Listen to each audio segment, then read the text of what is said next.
तो नमस्कार साथियों, मैं सुजीत। आज का हमारा अगला टॉपिक है स्लैब की डिजाइन।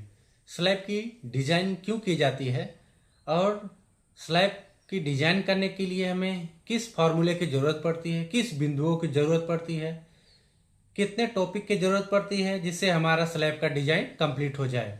स्लैब की डिजाइन में हमको स्लैब का स्टील, स्लैब की थिकनेस, उसकी आरसीसी।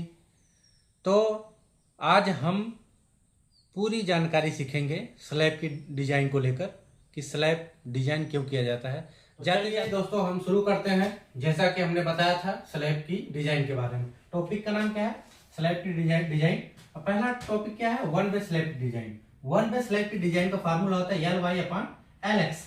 एल एक्स मीन्स होता है ये अपना स्लैब का हो गया, ये हमारा एल वाई हो गया, ये एल एक्स हो गया। तो L Y upon L X greater than equal to, इसका मतलब आप जानते होंगे, इसका मतलब होता है कि जो शॉर्टर स्पॉन होता है और लॉन्गर स्पॉन से 2 गुना छोटा होना चाहिए, या फिर शॉर्टर स्पॉन से 2 गुना बड़ा होना चाहिए। तो इसका मतलब ये है। अब हम स्लैब की thickness of slab, one way slab की थिकनेस क्या होनी चाहिए? वन वे स्लैब की एल एक्स अपॉन 20 से जो भी हमारा स्पान होगा, जैसे हमारा 3 मीटर अगर हम लिए, 3 मीटर डिवाइड बाई 20 करेंगे तो 150 mm की जैसे थिकनेस आएगी। वैसे मिनिमम स्लैब की थिकनेस 125 mm लेते हैं। तो अब तो पहले हम स्लैब की थिकनेस पहले आइडेंटिफाई करेंगे। स्लैब की डिजाइन के लिए स्लैब की थिकनेस हमको मालूम पड़ गई, इससे निकाला जाता है। अब लोड कैलकुलेशन, स्लैब पर लोड कितना आएगा वो निकालना जरूर है। सो स्लैब के लोड के लिए हमारा फार्मूला आता है WU equal to 1.5 DL plus LL।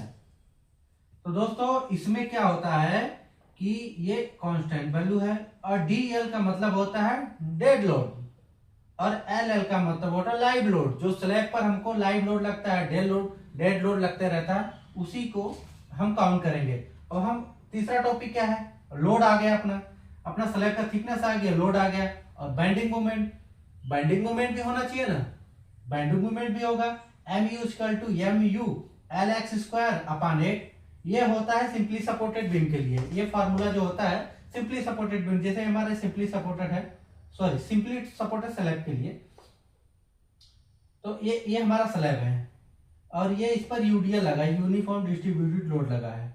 और ये हमारा स्पान है, LX अपना स्पान हो गया, ये एग्जांपल के लिए।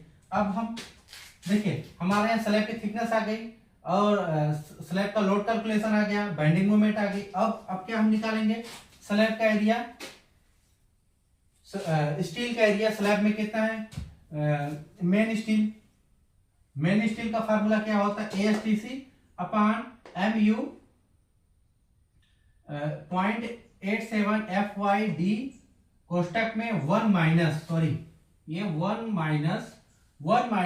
AST into FCK into BND। ये होता है मेन स्टील का फार्मूला। और इसमें मैं बताऊं MU क्या है अपना? MU अपना क्या बाइंडिंग मोमेंट है, ठीक है। ASTC स्लैब का एरिया होता है, और FY क्या होता है? FY होता है स्टील की हील्ड स्ट्रेंथ। जो FE जैसे हम रहते हैं ना, FE 415, ये 415 अपने हील्ड स्ट्रेंथ होता है, जो FY से भी डिनोट करते हैं।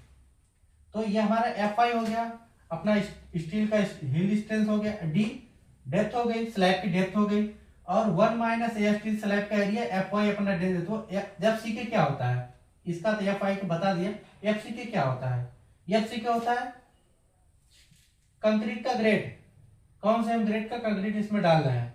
M25, M20, जो भी डाल रहे हैं, तो ये इसकी वैल्यू यहाँ विड्थ और डेप्थ, ये अपना हो गया। B से विड्थ हो गया, D से डेप्थ हो गया। तो मेन स्टील का ये फार्मूला होता है। डिस्ट्रीब्यूशन के लिए ये फार्मूला होता है। डिस्ट्रीब्यूशन के लिए AST/3 होता है, प्रोवाइडिंग शॉर्ट डायरेक्शन के लिए ये फार्मूला था। दोस्तों मैं आशा और उम्मीद करता हूं हमारा वीडियो आपको अच्छा लगा होगा, क्योंकि हमने हर एक टॉपिक पर बताया है। स्लैब निकालने के लिए, स्लैब की डिजाइन निकालने के लिए क्या क्या, पहले तो हमको वन वे स्लैब के लिए जो फार्मूला होता है LY A हमें बता दिया, और स्लैब की थिकनेस का फार्मूला बता दिया, लोड कैलकुलेशन का फार्मूला बताया, बाइंडिंग मोमेंट का फार्मूला बताया, और स्लैब का मेन स्टील स्लैब का कितना होना चाहिए वो बताया, डिस्ट्रीब्यूशन में कितना होना चाहिए ये बताया। तो दोस्तों मैं अपने लास्ट टॉपिक पर आता हूँ, हालांकि आप इसको स्क्रीनशॉट ले सकते हैं।